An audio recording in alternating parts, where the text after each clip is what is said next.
ನಮಸ್ಕಾರ. ದೇವರಾಜು ಶಿವಪುರ ಯೂಟ್ಯೂಬ್ ಚಾನಲ್ಗೆ ಸ್ವಾಗತ. ಈ ಒಂದು ವಿಡಿಯೋದಲ್ಲಿ 7ನೇ ತರಗತಿಯ ವಿಜ್ಞಾನ ಪಾಠದ ಚಲನೆ ಮತ್ತು ಕಾಲ ಈ ಪಾಠಕ್ಕೆ ಸಂಬಂಧಪಟ್ಟಂಥ ಅಭ್ಯಾಸದಲ್ಲಿರ್ತಕ್ಕಂಥ ಪ್ರಶ್ನೆಗಳ ಒಂದು ಪ್ರಶ್ನೋತ್ತರ ವಿಶ್ಲೇಷಣೆಯನ್ನು ಈ ವಿಡಿಯೋದ ಮೂಲಕ ನೋಡ್ತಾ ಹೋಗೋಣ.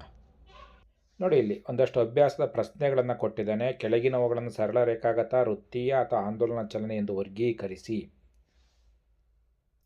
ತಾವು ಗಮನಿಸ್ತಾ ಇದ್ದೀರಿ, ಓಡುವಾಗ ನಿಮ್ಮ ಕೈಗಳ ಚಲನೆ, ಹಿಂದಕ್ಕೆ ಮುಂದಕ್ಕೆ ಈ ರೀತಿ ಕೈ ಆಡಿಸ್ಕೊಂತ ಹೋಗ್ತೀವಿ, ಅದು ಆಂದೋಲನ ಚಲನೆ. ನೇರ ರಸ್ತೆಯಲ್ಲಿ ಕುದುರೆ ಗಾಡಿಯ ಚಲನೆ, ನೇರ ರಸ್ತೆಯಲ್ಲಿ, ಹಾಗಾಗಿ ಅದು ಸರಳ ರೇಖಾಗತ ಚಲನೆ. ತಿರುಗಣಿ ಆಟದಲ್ಲಿ ಮಗುವಿನ ಚಲನೆ, ತಿರುಗಣಿ ಹಿಂಗೆ ಸುತ್ತಕ್ಕಂಥದ್ದು ವೃತ್ತೀಯ ಚಲನೆ. ಐಕು ಬೈಕು ಸೀಸ ಅಂದರೆ ಕೆರೆದಡ ಆಟದಲ್ಲಿ ಮಗುವಿನ ಚಲನೆ, ಆಂದೋಲನ ಚಲನೆ. ವಿದ್ಯುತ್ ಗಂಟೆಯಲ್ಲಿ ಸುತ್ತಿಗೆಯ ಚಲನೆ, ವಿದ್ಯುತ್ ಗಂಟೆ ಹಿಂದಕ್ಕೆ ಮುಂದಕ್ಕೆ ಹಿಂಗೆ ಬಂದು ಹೋಗಿ ಮಾಡುತ್ತಲ್ಲ ಅದು ಸುತ್ತಿಗೆ, ಅದನ್ನು ಆಂದೋಲನ ಚಲನೆ. ನೇರ ಸೇತುವೆಯ ಮೇಲೆ ರೈಲಿನ ಚಲನೆ, ನೇರ ಸೇತುವೆ ಅಂತ ಕೇಳಿದ್ದಾನೆ, ಹಾಗಾಗಿ ಅದು ಸರಳ ರೇಖಾಗತ ಚಲನೆ ಆಗುತ್ತೆ. ಕೆಳಗಿನವುಗಳಲ್ಲಿ ಯಾವುವು ಸರಿಯಲ್ಲ ಅಂದರೆ ಸರಿ ತಪ್ಪು ಕೇಳಿದ್ದಾನೆ. ಕಾಲದ ಏಕಮಾನ ಸೆಕೆಂಡ್ ಸರಿ. ಪ್ರತಿಯೊಂದು ಕಾಯು ಸ್ಥಿರ ಜವದೊಂದಿಗೆ ಚಲಿಸುತ್ತದೆ, ತಪ್ಪು. ಯಾವುದೇ ಕಾಯು ಕೂಡ ಸ್ಥಿರ ಜವದೊಂದಿಗೆ ಚಲಿಸೋದಿಲ್ಲ, ಅದು ವೇರಿ ಆಗ್ತಾ ಹೋಗುತ್ತೆ, ಹಾಗಾಗಿ ಈ ಸ್ಟೇಟ್ಮೆಂಟ್ ತಪ್ಪಾಗುತ್ತೆ. ಎರಡು ನಗರಗಳ ನಡುವಿನ ದೂರವನ್ನು ಕಿಲೋಮೀಟರ್ಗಳಲ್ಲಿ ಅಳೆಯುತ್ತೇವೆ, ಸರಿ. ನಿರ್ದಿಷ್ಟ ಲೋಲಕದ ಆವರ್ತನಾವಧಿ ಒಂದು ಸ್ಥಿರಾಂಕ, ತಪ್ಪು. ರೈಲಿನ ಜವವನ್ನು ಮೀಟರ್ ಪರ್ ಅವರ್ನಿಂದ ವ್ಯಕ್ತಪಡಿಸುವರು, ತಪ್ಪು. ನೋಡಿ, ಮೂರನೇ ಪ್ರಶ್ನೆ. ಒಂದು ಸರಳ ಲೋಲಕ 20 ಆಂದೋಲನಗಳನ್ನು ಪೂರ್ಣಗೊಳಿಸಲು 32 ಸೆಕೆಂಡ್ ತೆಗೆದುಕೊಂಡರೆ ಲೋಲಕದ ಆವರ್ತನಾವಧಿ ಎಷ್ಟು ಅಂತ ಮೂರನೇ ಪ್ರಶ್ನೆ. ಅದಕ್ಕೆ ಉತ್ತರವನ್ನು ನೋಡ್ತಾ ಹೋಗೋಣ.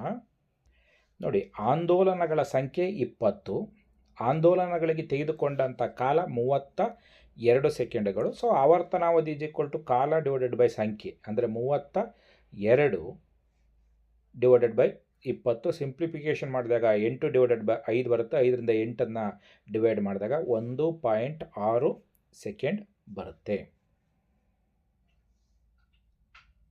ಪ್ರಶ್ನೆ 4. ಎರಡು ನಿಲ್ದಾಣಗಳ ನಡುವಿನ ಅಂತರ 240 ಕಿಲೋಮೀಟರ್ ಇದೆ. ಒಂದು ರೈಲು ಈ ದೂರವನ್ನು ಕ್ರಮಿಸಲು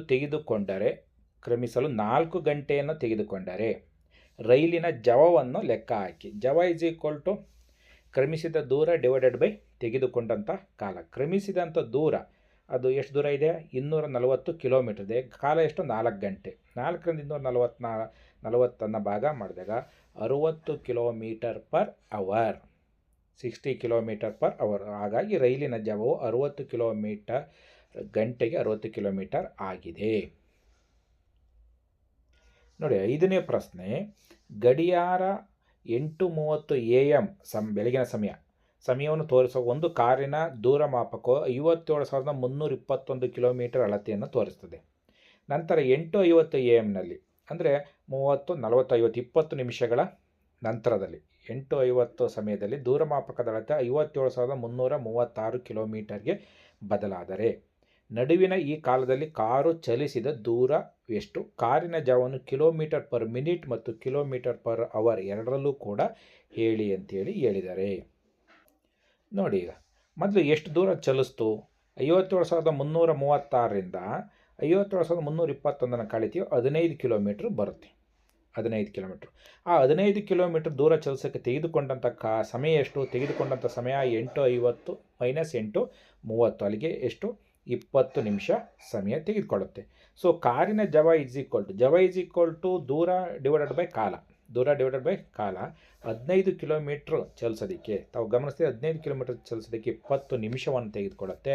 3 ಡಿವೈಡೆಡ್ ಬೈ 4 ಸಿಂಪ್ಲಿಫಿಕೇಷನ್ ಮಾಡಿದಾಗ 4 ಕಿಲೋಮೀಟರ್ ಪರ್ ನಿಮಿಷ ಆಗುತ್ತೆ. ಇದನ್ನು ಅವರಲ್ಲಿ ಹೇಳಿದಾಗ 60, ಯಾಕೆಂದರೆ 60 ನಿಮಿಷ = 1 ಗಂಟೆ ಆಗುತ್ತೆ. ಹಾಗಾಗಿ ನಾವು ಅವರಲ್ಲಿ ಹೇಳಬೇಕು ಅಂದರೆ 60ರಿಂದ ಗುಣಿಸ್ತೀವಿ. 45 kilometre per hour, 45 kilometre per hour. ನೋಡಿ, ಸೊ 60 × 3 180 ಆಗುತ್ತೆ. 180 ಡಿವೈಡೆಡ್ ಬೈ 4, 4ರಿಂದ 180 ಡಿವೈಡೆಡ್ ಮಾಡಿದಾಗ ಭಾಗಿಸಿದಾಗ 45 ಕಿಲೋಮೀಟರ್ ಪರ್ ಅವರ್ ಬರುತ್ತೆ. ಮುಂದಿನ ಒಂದು ಪ್ರಶ್ನೆ ನೋಡಿ. ತನ್ನ ಮನೆಯಿಂದ ಬೈಸಿಕಲ್ನಲ್ಲಿ ಶಾಲೆಗೆ ತಲುಪಲು ಸಲ್ಮಾ 15 ನಿಮಿಷ ತೆಗೆದುಕೊಳ್ಳುತ್ತಾಳೆ. ಬೈಸಿಕಲಿನ ಜವ 2 metre per second, 2 metre per second ಆದರೆ ಅವಳ ಮನೆ ಮತ್ತು ಶಾಲೆಯ ನಡುವಣ ದೂರವನ್ನು ಕಂಡು ಹಿಡಿಯಿರಿ. ಇಲ್ಲಿ ನೋಡಿ, ಜವ ಈಸ್ ಈಕ್ವಲ್ ಟು ಚಲಿಸಿದ ದೂರ ತೆಗೆದುಕೊಂಡಂಥ ಕಾಲ. ಸೊ ಜವ ಆಲ್ರೆಡಿ ಕೊಟ್ಟಿದ್ದಾನೆ 2 ಮೀಟರ್ ಪರ್ ಸೆಕೆಂಡ್, ಒಂದು ಸೆಕೆಂಡಿಗೆ 2 ಮೀಟರ್ ಹೋಗುತ್ತೆ ಅಂತ. ಮನೆ ಚಲಿಸಿದ ಒಟ್ಟು ದೂರ ನಾವು ಅವಳ ಮನೆ ಮತ್ತು ಶಾಲೆ ನಡುವಿನ ದೂರವನ್ನು ಕಂಡುಹಿಡಿಬೇಕು. ಅದನ್ನಾಗೆ ಬರ್ಕೊಂತೀವಿ. ತೆಗೆದುಕೊಂಡಂಥ ಕಾಲ ಎಷ್ಟು? 15 ನಿಮಿಷ. 15 × 60, ಯಾಕೆಂದರೆ ಇದು ಸೆಕೆಂಡ್ನಲ್ಲಿ ನಾವು ಕಂಡುಹಿಡಿಬೇಕಾಗಿದೆ. ಸೊ ಇದನ್ನು ಸರಳ ರೂಪಕ್ಕೆ ತೆಗೆದುಕೊಂಡು ಬಂದಂಥ ಒಂದು ಕಾಲದಲ್ಲಿ ಕ್ರಾಸ್ ಮಲ್ಟಿಪ್ಲಿಕೇಶನ್ ಮಾಡಿದಾಗ 2 × 15 × 60 ಬರುತ್ತೆ, 1800 ಮೀಟರ್ಗಳು. ಅಂದರೆ ಅವಳ ಮನೆ ಮತ್ತು ಶಾಲೆಯ ನಡುವಿನ ದೂರ 1800 ಮೀಟರ್ಗಳು. 1000 ಮೀಟರ್ಗೆ 1 ಕಿಲೋಮೀಟರ್ ಆಗಿರೋದ್ರಿಂದ ಇದನ್ನು 1.8 ಕಿಲೋಮೀಟರ್ ಅಂತ ಹೇಳಿ ನಾವು ಬರಿತೀವಿ. 7ನೇ ಪ್ರಶ್ನೆ, ಕೆಳಕಂಡ ಚಲನೆಯ ಸಂದರ್ಭಗಳಲ್ಲಿ ದೂರ ಕಾಲ ನಕ್ಷೆ ಆಕಾರವನ್ನು ತೋರಿಸಿ. ಸ್ಥಿರ ಜವದೊಂದಿಗೆ ಚಲಿಸುತ್ತಿರುವ ಕಾರು, ರಸ್ತೆ ಬದಿಯಲ್ಲಿ ನಿಂತಿರುವ ಕಾರು ಅಂತ ಎರಡನ್ನು ಕೊಟ್ಟಿದ್ದಾನೆ. ಒಂದು ಸ್ಥಿರ ಜವದೊಂದಿಗೆ ಚಲಿಸ್ತಿರತಕ್ಕಂಥ ಕಾರು ಯಾವುದು? ಇದು ಈ ನಕ್ಷೆಯಲ್ಲಿ ಸ್ಥಿರ ಜವದೊಂದಿಗೆ ಕಾರು ಚಲಿಸ್ತಾ ಇದೆ. ರಸ್ತೆ ಬದಿಯಲ್ಲಿ ನಿಂತಿರತಕ್ಕಂಥ ಕಾರಿನ ಒಂದು ನಕ್ಷೆ ಇದಾಗಿದೆ. 9ನೇ ಪ್ರಶ್ನೆ, ಜವದ ಏಕಮಾನ ಮೀಟರ್ ಪರ್ ಸೆಕೆಂಡ್. ಒಂದು ಕಾರು 15 ನಿಮಿಷಗಳವರೆಗೆ 40 ಕಿಲೋಮೀಟರ್ ಪರ್ ಅವರ್ ಜವದೊಂದಿಗೆ ಮತ್ತೆ 15 ನಿಮಿಷಗಳವರೆಗೆ 60 ಕಿಲೋಮೀಟರ್ ಪರ್ ಅವರ್ ಜವದೊಂದಿಗೆ ಚಲಿಸಿದರೆ ಕಾರು ಕ್ರಮಿಸಿದ ಒಟ್ಟು ದೂರ ಎಷ್ಟು? ಅಂದರೆ 15 ನಿಮಿಷಗಳ ಕಾಲ 40 ಕಿಲೋಮೀಟರ್ ಪರ್ ಅವರಲ್ಲಿ, 1 ಗಂಟೆ 40 ಕಿಲೋಮೀಟರ್ ವೇಗದಲ್ಲಿ ಹೋಗ್ತಾನೆ. ಹಾಗಾಗಿ 40 ಅಂದರೆ 10 ಕಿಲೋಮೀಟರ್, ಅಲ್ಲಿಗೆ 15 ನಿಮಿಷದಲ್ಲಿ 10 ಕಿಲೋಮೀಟ್ರ್ ಹೋಗ್ತಾನೆ. ಆಯಿತಾ? ಇಲ್ಲಿ 60 ಕಿಲೋಮೀಟ್ರ್ ಪರ್ ಅವರಲ್ಲಿ ಹೋದ ಅಂತ ಅಂದರೆ ಅಲ್ಲಿ 15 ನಿಮಿಷಕ್ಕೆ ಎಷ್ಟು ಹೋಗ್ತಾನೆ? 15 ಕಿಲೋಮೀಟ್ರ್ ಹೋಗ್ತಾನೆ. ಈ 15 ನಿಮಿಷದಲ್ಲಿ 15 ಕಿಲೋಮೀಟ್ರ್ ಹೋಗ್ತಾನೆ. ಈ 15 ನಿಮಿಷದಲ್ಲಿ 10 ಕಿಲೋಮೀಟ್ರ್ ಹೋಗ್ತಾನೆ. ಭಾಗ ಮಾಡ್ತಕ್ಕಂಥದ್ದಷ್ಟೇ. 10 + 15 25 ಕಿಲೋಮೀಟರ್. ಜವದ ಕಾರ್ ಚಲಿಸಿದರೆ ಕಾರ್ ಕ್ರಮಿಸಿದ ಒಟ್ಟು ದೂರ ಎಷ್ಟಾಯಿತು? ಈ 15 ನಿಮಿಷದಲ್ಲಿ 25 ಕಿಲೋಮೀಟ್ರ್ ದೂರ ಹೋಗ್ತಾನೆ. ಎ ಮತ್ತು ಬಿ ಎರಡು ವಾಹನಗಳ ಚಲನೆಯ ದೂರ ಕಾಲನಕ್ಷೆಯನ್ನು ಚಿತ್ರ 13.15 ತೋರಿಸ್ತದೆ. ಇವುಗಳಲ್ಲಿ ಯಾವ ಕಾರು ಹೆಚ್ಚು ಜವದೊಂದಿಗೆ ಚಲಿಸುತ್ತದೆ? ಉತ್ತರ ಎ ಕಾರು ವೇಗವಾಗಿ ಚಲಿಸುತ್ತಾ ಇದೆ. ಹೆಚ್ಚು ಜವದೊಂದಿಗೆ ಚಲಿಸ್ತಿರ್ತಕ್ಕಂಥದ್ದು ಎ ಕಾರು. ನೆಕ್ಸ್ಟ್ ಮುಂದಿನ ಪ್ರಶ್ನೆ,